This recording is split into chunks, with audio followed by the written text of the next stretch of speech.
He was a quiet Haitian-American kid from Brooklyn. A drifter. A young man with too many names. Troy Smith. Neil Stevenson.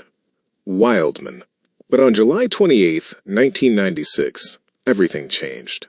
A 13-year-old girl walked into a house in Easton, Pennsylvania, and what happened in that basement is so brutal, so confusing, and so full of unanswered questions that investigators still argue about it today. The man accused of killing her vanished, leaving behind nothing but a jacket in a schoolyard, a trail of contradictions, and a system that failed at every step. How does someone accused of murder simply disappear? How does a case with witnesses, accomplices, and federal warrants go cold for almost 30 years? And why does every official record seem to hide more than it reveals? This is the story of Stanley Obas, the fugitive who slipped through every crack in the system, and the 13-year-old girl whose voice still echoes across the files he left behind. Before the chase, before the aliases, before the manhunt, there was a basement, and a 13-year-old girl who never walked out of it alive. Richezza Williams wasn't supposed to be in Easton, Pennsylvania that weekend. She was a runaway from New York, a child trying to navigate a world far tougher than anyone her age should ever face. Witnesses later said she had been drifting between friends, bouncing between places where she felt safe for a moment, and then moving on again. On July 28, 1996, that drifting brought her to a house she should never have entered. Inside that house were 3 young men. One of them was Stanley Obas, 19 or 20 years old, quiet, Haitian-born, living between Brooklyn and Pennsylvania, carrying more aliases than most adults twice his age. Troy Smith, Neil Stevenson, Wildman, names designed to blur the trail behind him. But on this day, he didn't need aliases. He needed dominance. According to investigators, tensions inside that house were already boiling. Richezza was accused, rightly or wrongly, of taking something. Money, drugs, something the group believed belonged to them. And in the world they lived in, accusations didn't get sorted out with conversation.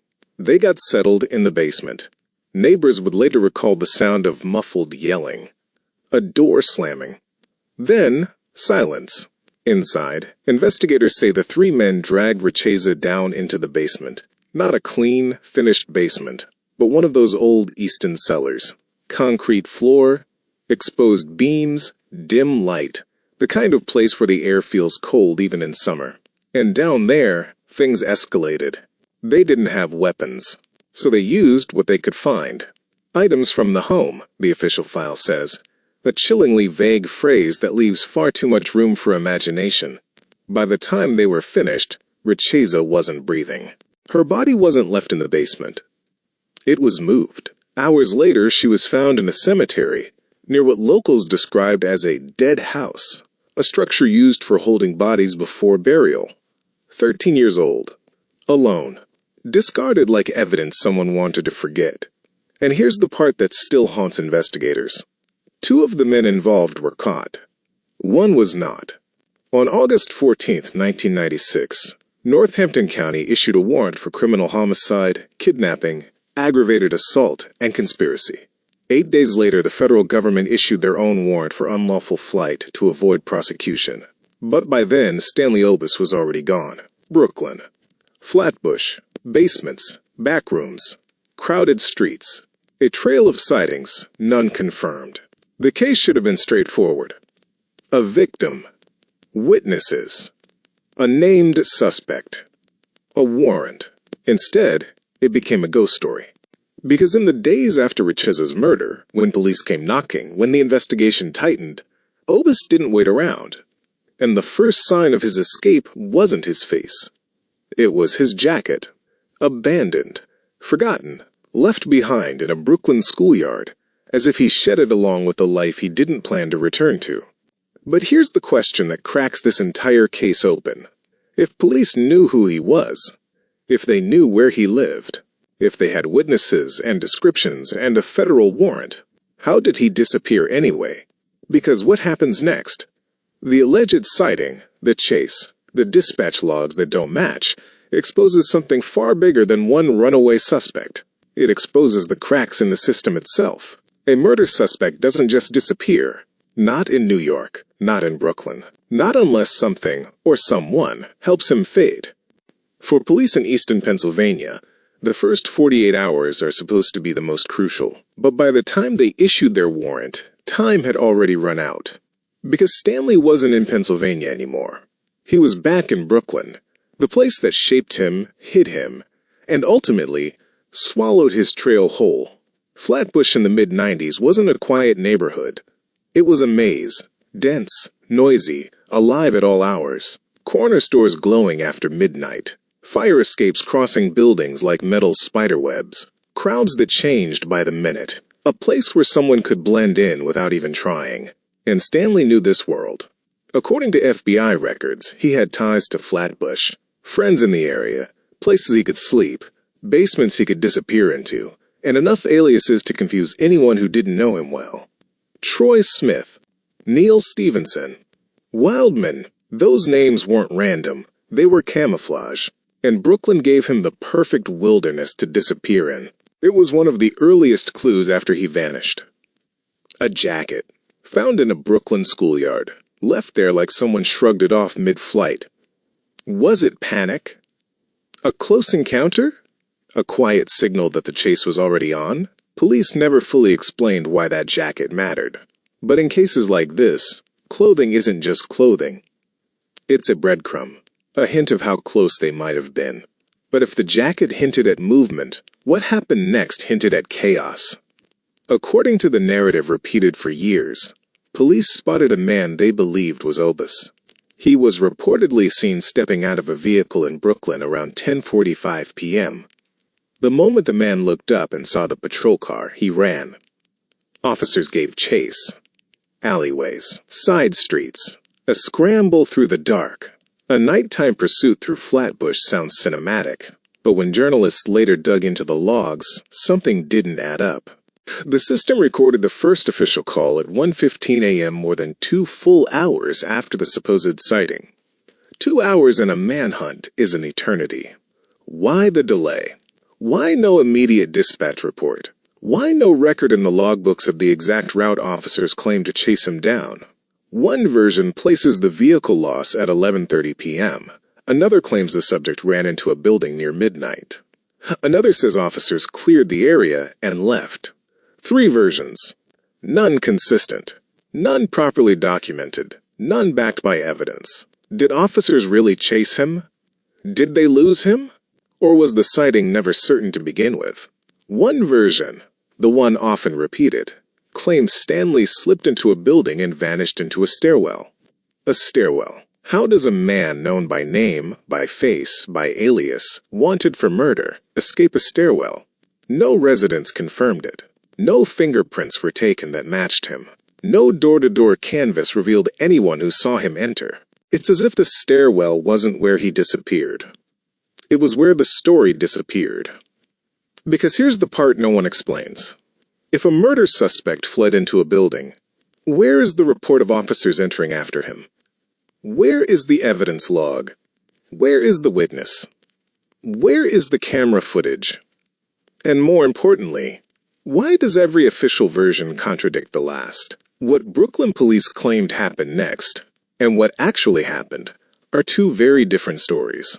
And when reporters asked for proof, the answers became even stranger. A warrant is a promise that justice will keep running even when a suspect starts to run. But in the case of Stanley Obas, that promise was broken long before the chase even began. The day Northampton County issued a warrant for criminal homicide, kidnapping, aggravated assault, and conspiracy, everything should have changed. A 13-year-old girl was dead. 3 men were accused. 2 were caught. 1 remained free. The system should have moved with urgency, coordinated, relentless, precise. But instead, it stalled. To understand how this happened, you need to look at the machinery behind the scenes. The calls, the memos, the agencies that were supposed to link arms. Pennsylvania thought New York would pursue him. New York thought Pennsylvania had jurisdictional lead. Federal agents believed the states were communicating. But the truth? Nobody was talking to anybody. And when no one is talking, no one is chasing. The victim, Richezza Williams, wasn't a headline-friendly child from a well-known family. She was a runaway, someone society often overlooks. And in the brutal arithmetic of true crime, cases involving marginalized victims tend to slide off the priority list fast. So while paperwork moved, action didn't. There's a painful pattern in the justice system. When victims are wealthy, high-profile, or connected, cases explode across national media. Task forces get formed overnight. Rewards are posted. Suspects are hunted with precision. But in cases like Richezza's, a teenager from a non-privileged background, a Haitian-American suspect from immigrant neighborhoods with aliases and unstable housing, these cases don't generate the same heat. And when there's no heat, there's no haste. That gap, that quiet, invisible gap, became the crack Stanley slipped through. 8 days after Pennsylvania's warrant, the federal warrant followed. Unlawful flight to avoid prosecution, UFAP. That should have lit a fire under every agency involved. But instead, what came next was shockingly anticlimactic. No press conference, no coordinated manhunt, no citywide alert, no NYPD FBI task force buildout. Just a photo posted online, a poster printed and stapled to a handful of boards, a name in a database. A murder suspect was now a fugitive, and yet the system treated him like a missing parking ticket. In the first days after Richezza's death, the case briefly flickered in local news. A small 2-paragraph article, a short mention in a nightly broadcast, a clip in a Persons of Interest segment, and then nothing, because crimes involving runaway children rarely command sustained public outrage, and crimes involving suspects from marginalized communities rarely gain national traction. The case didn't disappear because it was solved. It disappeared because it wasn't profitable. Imagine the agony. A murdered child. A suspect on the run. A warrant issued. And then, silence. Richezza's family waited for updates that never came. They called offices that transferred them endlessly. They wrote letters that received no replies. They stood outside buildings where detectives shrugged and said, "Still under review." Their pain was quiet, unseen, untelevised. And in Brooklyn, Stanley's own family suffered a different torment, the torment of not knowing. His mother walked precinct hallways in both states, asking questions that nobody wanted to answer. And in that silence, another truth emerged. This wasn't just the story of one runaway suspect.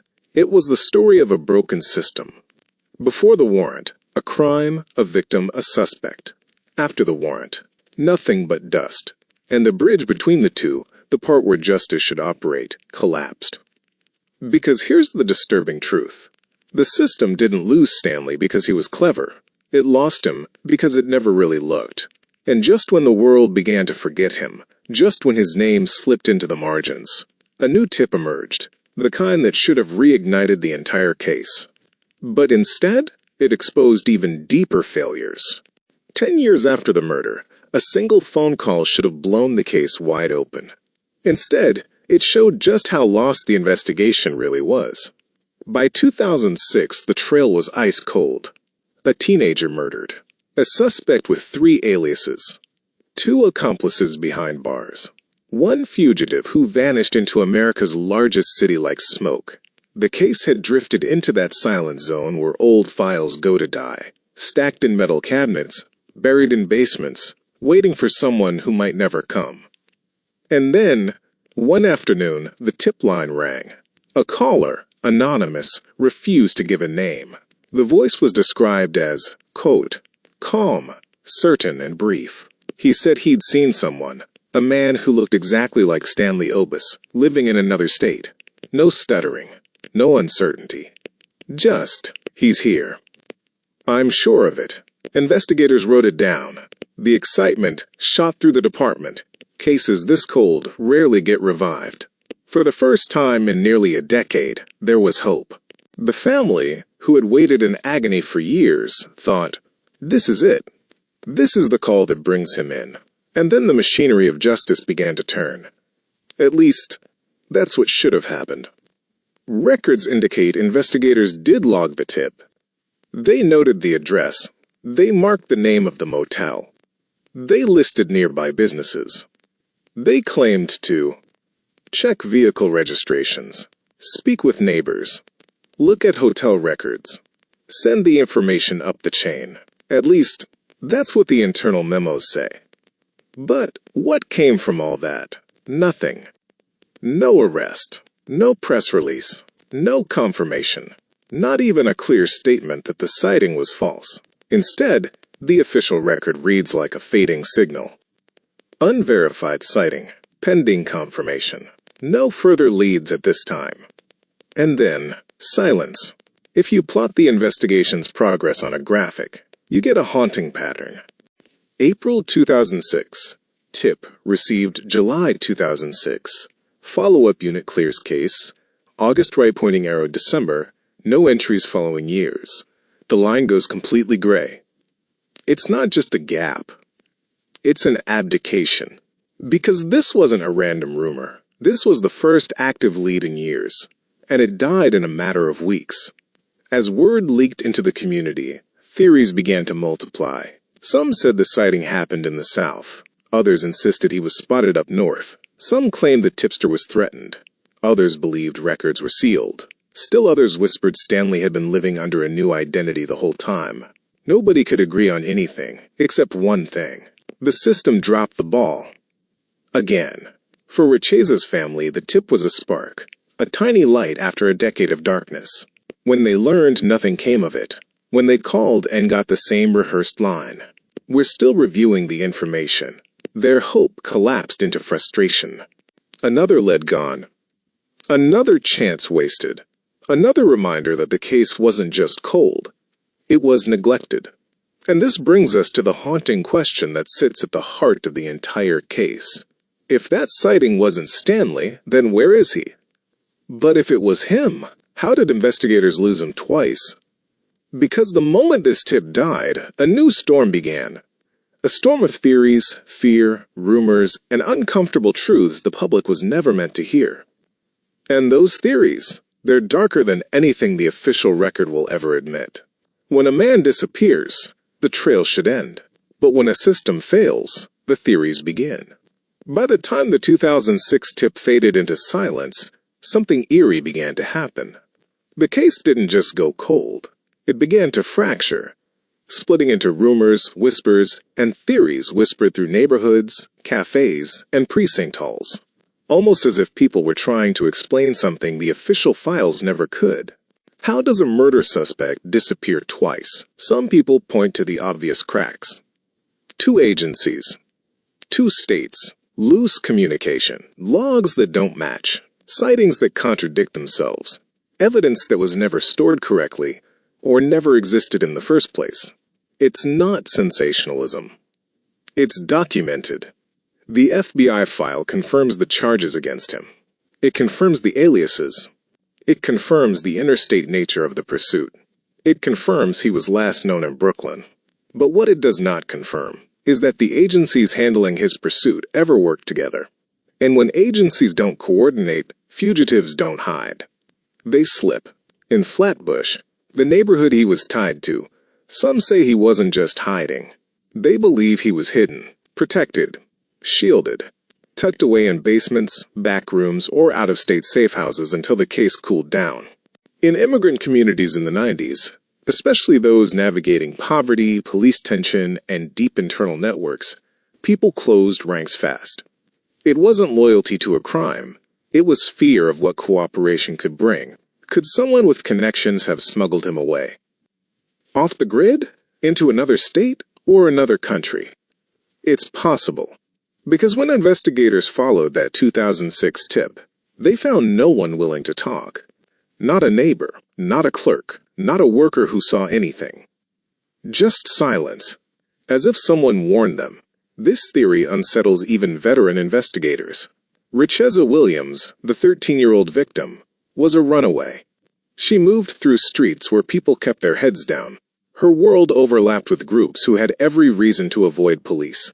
When detectives canvassed for witnesses, many people said nothing, even those who probably saw something. And in the Brooklyn sighting, where logs contradicted each other, where no civilian witnesses came forward, Where the stairwell story fell apart.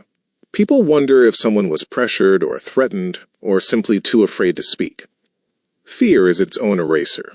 It erases statements. It erases memories. Sometimes it erases suspects. Then there's the one that chills people the most.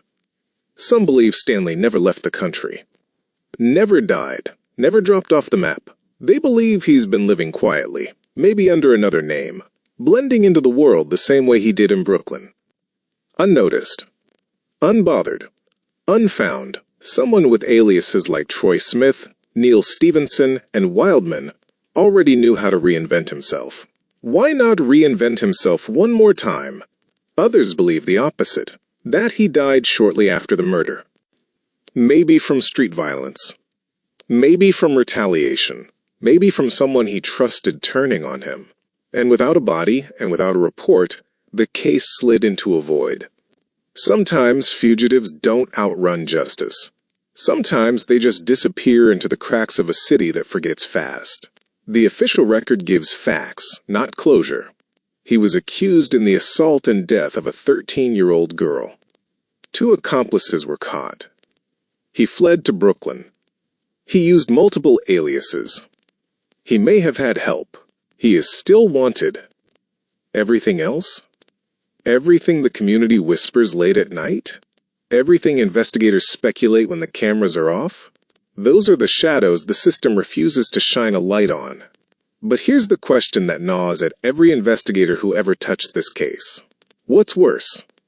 Not knowing what happened to Stanley or suspecting the truth and being ignored. Because in the next chapter, we reach the final stage, the point where the trail doesn't just go cold. It goes silent. There are cases that go cold. And then there are cases that go quiet.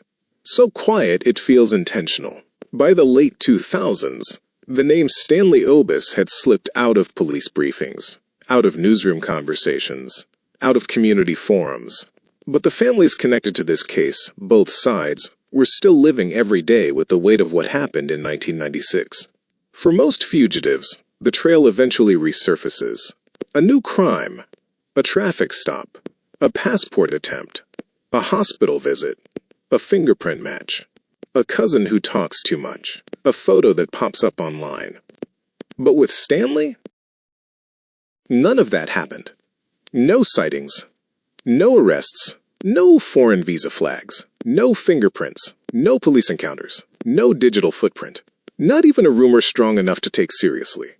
It's as if the earth swallowed him whole. How does a man wanted for criminal homicide, kidnapping, aggravated assault, conspiracy, and unlawful flight to avoid prosecution erase himself so completely?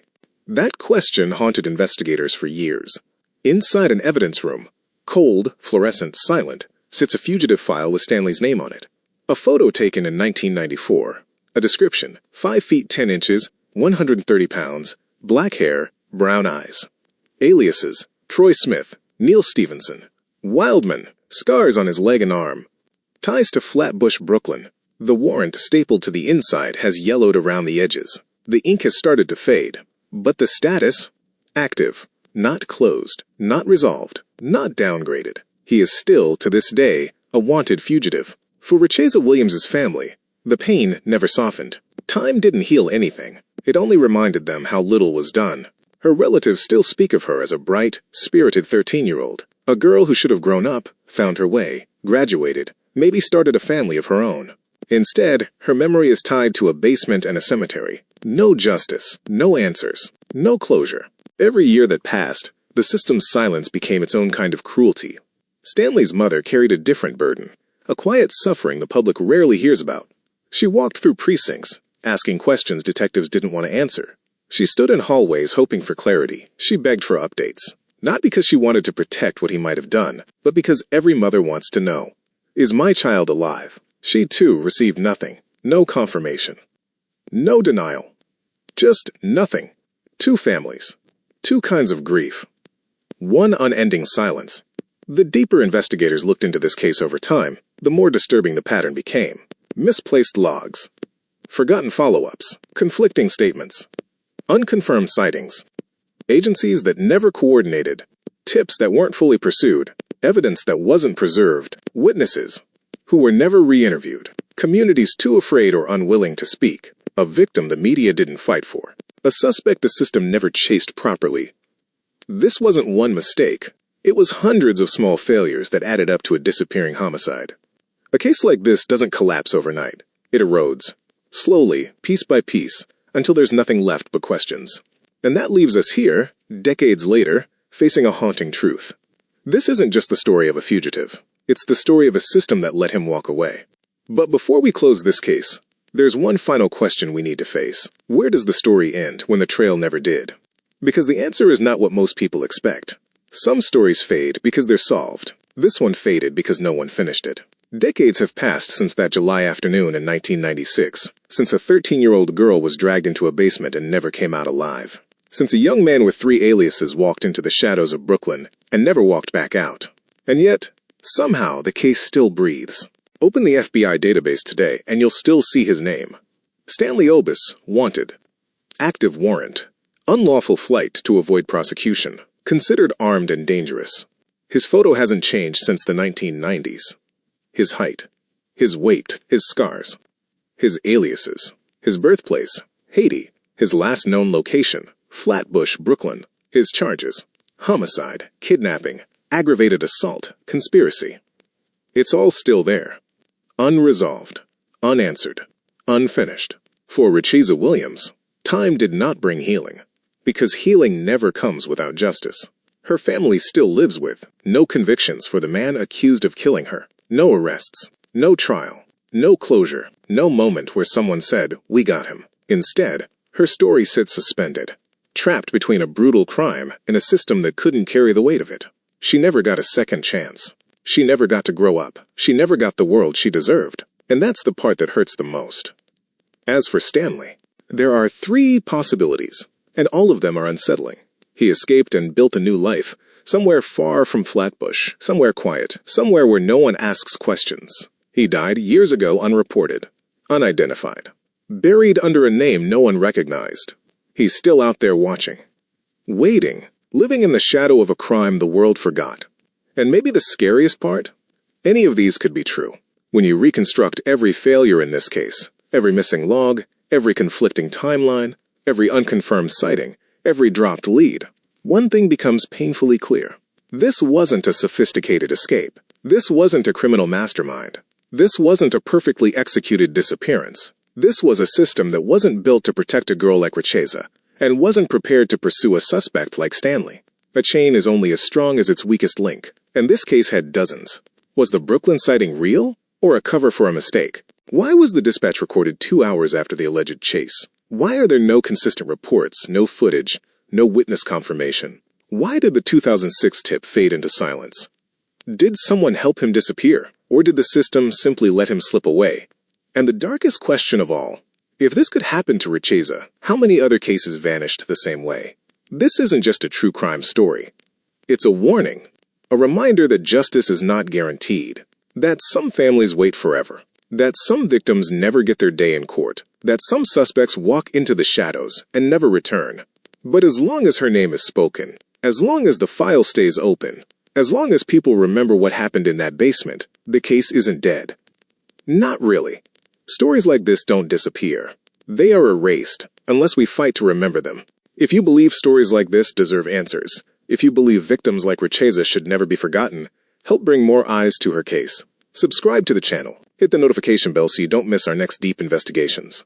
Like this video to push it through the algorithm, and share it, because the more people who hear their names, the harder it becomes for their stories to be erased.